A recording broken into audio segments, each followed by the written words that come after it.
جنت که خدای بوتلو نا غمونو نا بخلاشو دستری دنیا گیل تکلیفونو نا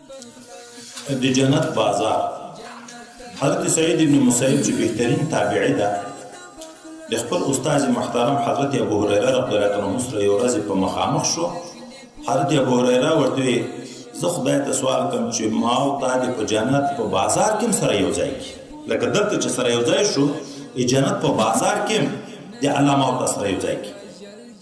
حضرت سعید بن مسیب دستي ورته په جنت کې بازار شته دوه ورته ویل او ما د پیغمبر علیه السلام نه اورېدلي چې اهل جنت چې کله ټول جنت ته داخل شي هر چاته به د خپل عمل په انداز درجه ورکول کېږي. پرون مو ویلو جنت کې 100 درجې دي، د یوې درجې نه تر بلې درجې د 500 کلو مسافه ده. نو دومره فرق به وي په خلکو کې، خو ملاقاتونه به وي سره. دا ملاقاتو ځای بازار د ملاقاتو ځای بازار ده، دلته سره یو ځای کېږي ټول. خو بازار څه وخت جوړېږي؟ د جمعې په مقدار کې یو وارې جمعه شته که نه؟ څوک حقیقي جمعه خو نشته، ولې جمعه هفته یکشنبه دا چې پیدا کېږي د لمر د ختلو د لوېدلو نه، خو یوه ورځ تېره شي بله ورځ راشي، یوه ورځ تېره شي بله ورځ د حساب. هلته خو نه لمر شته نه لوېدل شته نه شپه شته، خو ټوله ورځ ده. او اټکل خو شته شوه روز 24 ګنټې 24 ګنټې وخت خو شته، اگر که شپه ورځ نشته ورځ ده. نو د جمعې ټول مقدار خو شته، لکه 2 ورځې د دنیا تېرېږي. په دا 2 ورځو انداز کې د نن دومره وخت چې تېرېږي نو یو وارې بازار جوړېږي. او څوک چې نه د جمعې دا مقام ده چې لکه دنیا کې خدای مقام د سیادت او د سرداري ورکړی دغه امت ته، د جمعې د ورځې اشرافت دا جمعې ورځ په جنت کې هم ښکاره کېږي. دا شپه ورځ په جنت کې نشته، خو علایم شته. شپه ورځ په جنت کې نشته، خو علایم شته. خلک پیږي چې اوس شپه شوه اوس ورځ شوه. څنګه؟ وایي لکه د ورځې رڼا د لمر ده، د شپې رڼا د سپوږمۍ ده. په د عین رڼاګانو کې فرق شته که نشته؟ دلته به هم داسې حجابونه پردې به اوړي را اوړي، انوارات به اوړي را اوړي. خلک به پوه شي چې اوس دا نقشه بدله شوه اوس شپه شوه، بیا بدله شوه ورځ شوه. د جمعې ورځ به ښکاره وي، بیا نورې ورځې ختمېږي خو جمعې ورځ به ښکاره وي. د جمعې په ورځ باندې چې بازار جوړېږي خلک ملاقات ته چې ځي، اصلا مقصد د خدای پاک دیدار وي. چې پرون مو ویلې جنت عدن کې د الله ملاقات کېږي. د خدای پاک د خپل دیدار دپاره خلک غواړي هلته نو چې ټول سره یو ځای شي، بیا سره وویني دی په خپل مابین کې چې ربي کریم خپل دیدار چاته ورکوي. الله دې موږ تاسو ټولو ته نصیب کړي. نو د عزت ځای هم ورته جوړوي. مېلمه چې سړی کور ته راولي نو هغه کور کې ښه نالۍ ښه غالۍ هر شی ښه اوار کړي. نو په هغه جنت بازار کې کرسۍ وي چې خلک کې کښېني، د نور ځان ته کرسۍ وي، د مرغلرو ځان ته کرسۍ وي، د یاقوتو ځان ته کرسۍ وي، د زبرجدو ځان ته کرسۍ وي، د سرو زرو ځان ته وي، د سپینو زرو ځان ته وي. دا خو د کرسیو اقسام دي. هر څوک د خپل رتبې موافق په هغه کرسۍ کې کښېني. څوک صرف نوري محض داسې کرسۍ دي لکه د لمر رڼا په صرف په نور کې کښېني. څوک په مرغلرو په کرسۍ، څوک د یاقوتو دا رتبه په رتبه. خو داسې خلک هم وي چې کرسۍ نه لري،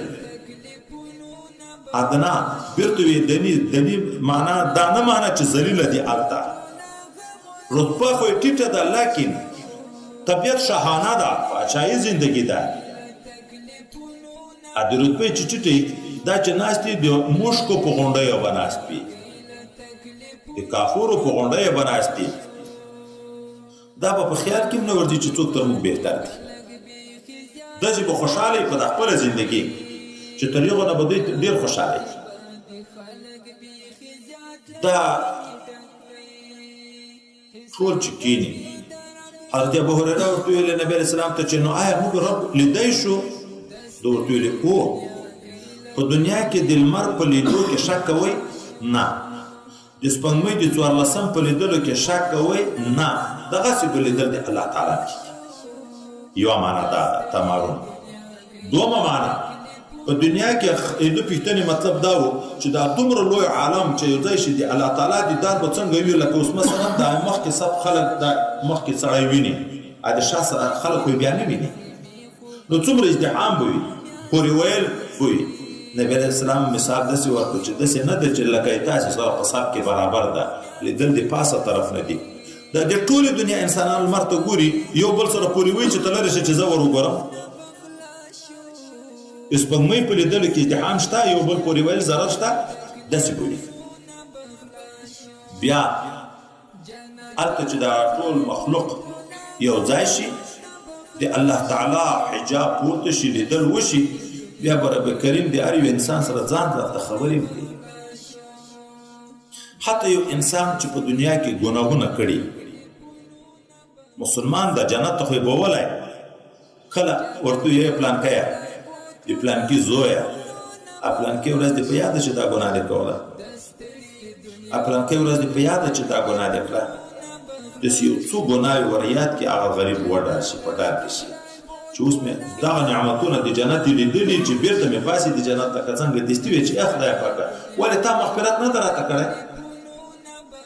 الله تعالی او دې خو دې ما دې مغفرت په برکت راغلی جنت ته نو وريادي ولې وای وريادي د دې لپاره چې خوشحالي زیات شي چې سره خپل حاله مرته معلومه چې زه ګناګارم لایق د جهنم وم د دې جرمو سره باوجود خدای په ما دار رحم کړی چې ماته راوستل بیا ورېز را پورته شي باران د خوشبوئی شروع شي د عطر باران شروع شي جنت کې خاصه خوشبویان ډېرې دي خو داسې نوې خوشبوئی وي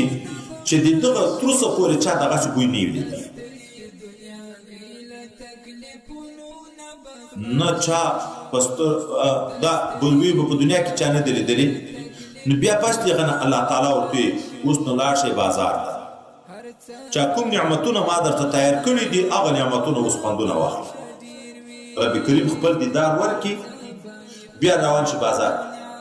هلته چې لاړ شي په بازار ملایکې راتاوي دومره ملایکې چې نه سترګو لیدلي نه غوږو اورېدلي نه د چا په زړه کې تصور تېر شوی اوس نو دستي طالب غریب ته زړه کې ورګرځي چې نو روپۍ خو به نه زه به هلته چی واخلم بازار کې ما خو دنیا کې روپۍ نه وې ګټلې دستي نبي علیه السلام هلته خرڅول اخیستل نشته هلته خوښول دي حتی په دنیا کې که موږ تاسې وګورو دا تصویر د انسان تر انسان ښایسته ښکاره کېږي دا مصورین کله تور بد شکل انسان په دومره ښایسته شکل کې جوړ کړي ته به یې چې دغسې ځوان نشته اوس نو چې پردی پټو ووینې نو سړي په زړه کې تمانا وي چې یاره داسې ځواني خو چې د ما وایي هلته به په جنت کې داسې په بازار کې تصویرونه وي چې زړه کې در وګرځېده چې داسې ځواني د ما وایي تا ځواني هغسې شي چې کوم رنګ دې خوښېږي رنګ دې په هغه رنګ بدلېږي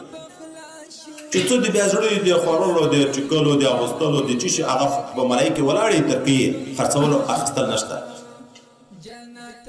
بیا په دغه ملاقات کې یو د سلمې درجې نه راکوز شوی ده بل د اوله درجې نه ورپورته شوی ده مثلا په دا 50مه درجه کې ملاقات وسره نو طبعا چې درجې متفاوتې دي خو لباس هم متفاوت ده هغه د پاس درجې د هغه غټ مقام چکتن چې کومې جامې وي دا د لاندې درجې والای چې وویني نو دا یې په زړه کې څه لږ خفه شي چې اوس د ده څومره ښایسته جامې دي دماغ هسې نه دي دا د د ملاقات ستړی مشي مجلس چې سره خلاصېږي چې ځان ته وګوري بیا به په خیال کې دا وي چې ترې هم د ما جامې ښایسته شوې ځکه هلته خدای پاک څوک نه خفه کوي بیا نبی علیه السلام چې دا بازار کې د رب کریم دیدار هم وشي بازار ملاقات هم وشي بیرته خپلو کورو ته بوځو دلته بیبیانې په جنت کې چې موجود دي حور مقصورات فی الخیام ستر لحاظ حالت هم یې پکې چې موږ بیرته ورشو دا خپلې بیبیانې چې موږ ته رامخته کېږي د استقبال د خوشحالۍ د وجې نه ملاقات ته به مخ ته منډې راوایي چې په موږ سترګې ولګېږي نو هر مېړه ته به دا خپله ښځه د جنت وایي ته خو چې سهار مثلا دغه کور وتی دومره نوې ښایسته لکه دا اوس چې څومره ډېر چې ښایسته شوی د ستوري غوندې رڼا یې وي مثلا د سپوږمۍ غوندې شوي هغه ورته ځکه به ښایسته کېدو چې نن مې د رب کریم ملاقات کړی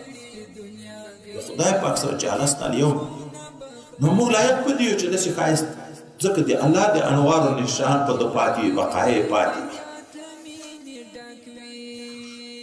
بیا په خپلو کورو ته ذاتې راغجې شو دا بل هم دغه مضمون ده چې په جنت کې بازار د اخیستل خرڅول نشته کې د انسانانو د نرانو د ښځو تصویرونه دي چې کوم شکل سړی غواړي